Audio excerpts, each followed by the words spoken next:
Communauté Étoile, le réseau d'utilité publique. Prenez les devants, soyez sincères dès le départ. Je crois que la spontanéité, c'est la base du charme. Il ne faut surtout pas être prisonnier du déroulé de son parcours et en même temps veiller à bien se projeter dans le poste.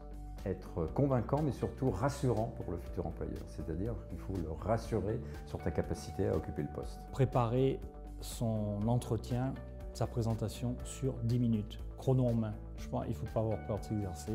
Et là, on va voir qu'on peut progresser et être beaucoup plus performant.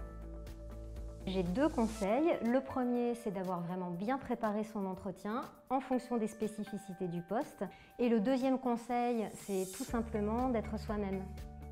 Essayez de réveiller votre auditoire, soyez proactif.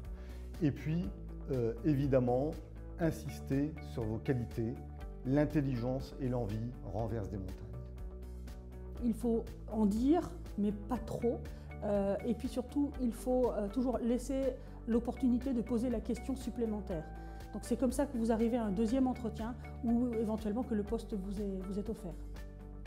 Vouloir coller un modèle, je sais pas, de performance, d'efficacité, alors que demain, vos collègues, vos responsables connaîtront assez rapidement vos forces et vos faiblesses, c'est bien plus dangereux que d'espérer être le modèle parfait.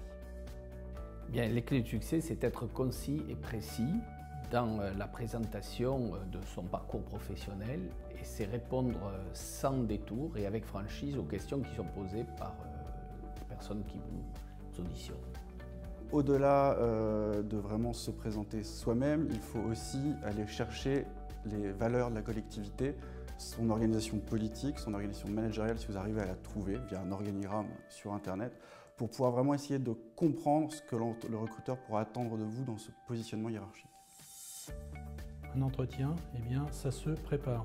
Il est important donc de définir son expérience et de valoriser son expérience professionnelle, de définir donc quels étaient les objectifs à atteindre et les résultats qui ont été obtenus.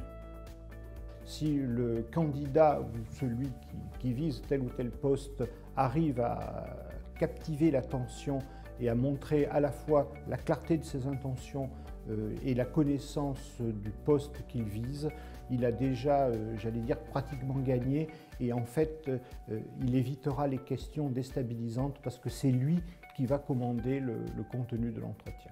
Pendant l'entretien, ce qui me paraît essentiel, c'est de valoriser ses réalisations, du concret, avec sincérité et être à l'écoute de la personne qui vous auditionne. Communauté Étoile, le réseau d'utilité publique.